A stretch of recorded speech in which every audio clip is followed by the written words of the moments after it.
And in fact, I think there's this moment that you recount in the book where Indira and her aunt are talking, and Indira Gandhi looks at Vijaya Lakshmi Pandit and says, "Phuphi, I don't trust you."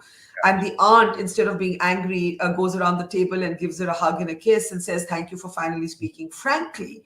And this initial friction, as captured in your book, then erupts actually into seeing Vijaya Lakshmi Pandit being a fierce critic of Indira Gandhi during the emergency. She's in London at that time when the emergency is declared, and she becomes a ferocious critic, not just a kind of routine one statement critic, but she actually starts working alongside Jayaprakash Narayan and others. So, take us back to that moment in history. Well, this is India's hour of need. Indira Gandhi, as is well known, suspends democracy and takes India into an authoritarian emergency, assuming essentially dictatorial powers. Her aunt, who she had marginalized anyway, was confined to her house in Dehradun and put under surveillance. And for a year or so, roughly, she put up with it. She was upset, but confined and unsure about what she could possibly do. And then her daughter, Nayanthara, the well-known writer Nayanthara Sehgal, produced a famous piece where she wrote as Azad and critiqued the government. And that kind of lit a spark in Vijaya Lakshmi Pandit, who realized she just couldn't stay silent anymore. And she broke through and started delivering a barrage of interviews. And that brought international attention to the problem, and Indira Gandhi opened the door to elections. And then Vijaya Lakshmi campaigned against her with the full force of her personality.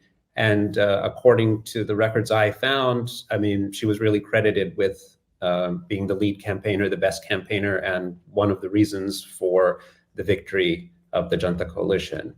And did Indira Gandhi ever forgive her for that? Never. Never, ever. And the consequences were so severe that, as I'm looking at this, at her life, I find an extraordinary woman, one of the most significant of the 20th century. And no one remembers her, no one knows this. And that's a consequence in measure of the active erasure that has taken place since this, and in which I think it's fair to say that Indira Gandhi had a hand. Yeah, because there's so much, reading your book that I realized I didn't know, and I'm a journalist, and then I think that other people would know even less. And the other sort of moment that you recall is when Bofors engulfs Rajiv Gandhi. And once again, Vijaya Lakshmi Pandit is quite blunt. She's asked about Bofors in an interview, and she says, well, either Rajiv Gandhi should resign or he should clear the air. Yes, well, she was never shy about saying what she thought, and she really felt that India had sort of not held to the ideals that her brother had stood for, and that she had carried forward even beyond him. And she regretted some of the challenges that the country was facing, and really hoped that all leaders across political parties would adhere to the basic tenets of democracy and the integrity with which politicians needed to carry themselves for democracy to truly function.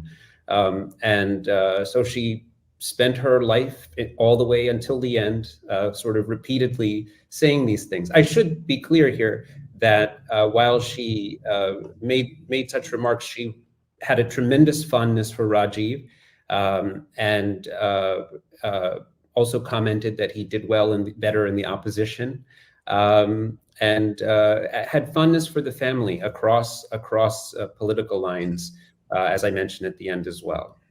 Yeah, I'll come to that in a moment, but just to return to Indira Gandhi and the erasure, as it were, of Vijaya Lakshmi Pandit from national consciousness. Why do you think Indira Gandhi was so mistrusting or distrustful of Vijaya Lakshmi Pandit? Why was Vijaya Lakshmi Pandit, Nehru's sister, put under surveillance in the emergency?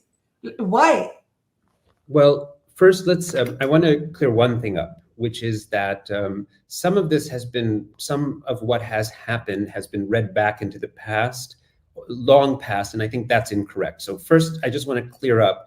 Indira Gandhi and Vijaya Lakshmi Pandit had actually a very close, affectionate relationship for most of their lives.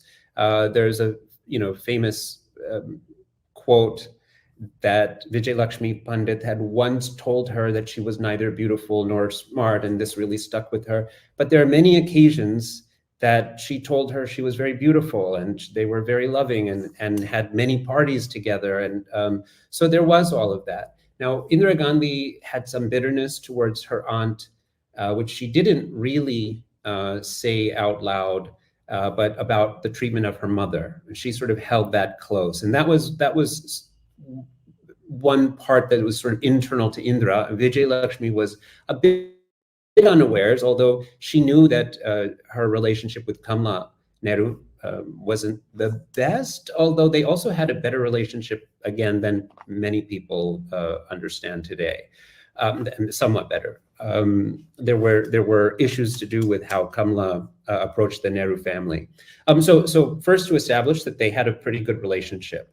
When Indira Gandhi started to come into her own and take charge, she was driven by paranoia and the counsel of Sanjay, who really led her down a narrow path that was far from the one that Vijay Lakshmi Pandit and her Vijay Lakshmi's brother and Indira's father had hoped would be traveled. And they were thin-skinned, unable to take, they saw all criticism as personal attacks. And that's a real difference in worldview. Vijay Lakshmi grew up with the idea that you could fiercely debate with the people that you loved, and that there was no personal animus involved. It was about the ideas. And I think it's fair to say, at least in this context, Indira Gandhi did not see things that way, at least by the time she came into power. When the debates occurred, she would take everything very personally. And it wasn't helped at all by the fact that the press kept talking about the rivalry between the two of them. And for someone like Indira Gandhi, that played into their fears that her aunt was out to get her. So I think that's the setup. And Vijay Lakshmi was blunt and fearless, and she was relentless in her criticism of the government, of which Indira Gandhi was a part initially, and then ultimately when she rose to power herself. And she just couldn't abide by this, Indira Gandhi, that is, as she thought these were personal attacks, betrayals, and that the aunt therefore was untrustworthy. And that's what she tells her in that private meeting. And the other fascinating detail that emerges from your book is that Vijay Lakshmi Pandit was able to work with those she ideologically disagreed with. So at one point in your book, you speak about a working relationship and a rapport that she strikes with Shyama Prasad Mukherjee. At another point, during the emergency in particular, she develops a rapport with Atal Bihari Vajpayee, who then goes on to become India's prime minister later. I was really struck by that, because we live in this polarized age today where politicians of opposing views don't even talk to each other.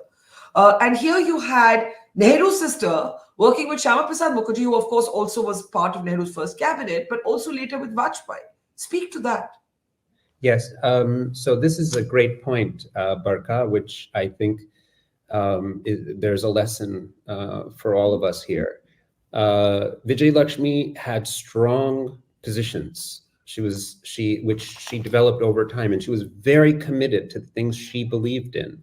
But at no point in her long career did she take the things that she believed as a starting point to box someone out as unacceptable. She met people all the time with whom she disagreed strongly and developed very strong personal relations with them as much as possible so that they could find personal agreement even if they politically dissented with one another. And in that space is where they could have political debate and conversation, and that's the essence of democracy, that you're going to disagree and you have to find the places where you move the needle or you persuade other people. And she was above all a committed Democrat.